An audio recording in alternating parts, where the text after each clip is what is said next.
മലയാളി ഹൃദയങ്ങളെ തൊട്ടുണർത്തിയ മാതൃഭാവം ഇനി അനശ്വരമായ ഓർമ്മ.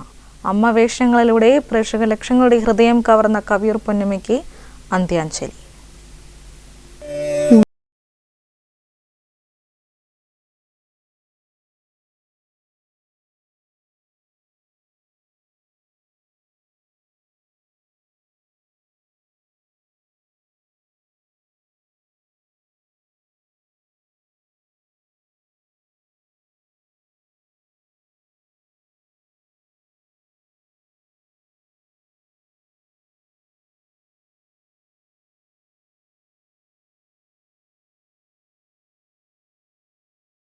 മോഹൻലാൽ തുടങ്ങിയവരുടെയെല്ലാം അമ്മവേഷങ്ങളിലൂടെയാണ് ശ്രദ്ധിക്കപ്പെട്ടത്. നെഗറ്റീവ് റോളുകളടക്കം വ്യത്യസ്ത വേഷങ്ങളും അവതരിപ്പിച്ചിട്ടുണ്ട്. 1000-ഓളം സിനിമകളിൽ അഭിനയിച്ചു. മേഘതീർത്ഥം എന്ന ചിത്രം നിർമ്മിച്ചു. മികച്ച സഹനടിക്കുള്ള സംസ്ഥാന ചലച്ചിത്ര പുരസ്കാരം 4 വട്ടം നേടിയിട്ടുണ്ട്.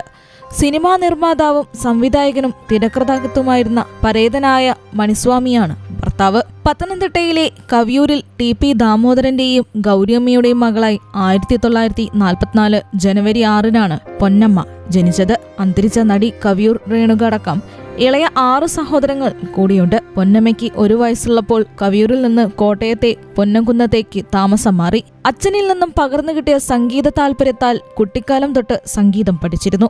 MS സുബലക്ഷ്മിയെപ്പോലെ വലിയ പാട്ടുകാരിയാകണമെന്നായിരുന്നു ആഗ്രഹം. 12 വയസ്സുള്ളപ്പോൾ സംഗീത സംവിധായകൻ G. ദേവരാജൻ നാടകത്തിൽ പാടാനായി പൊന്നമ്മയെ ക്ഷണിച്ചു.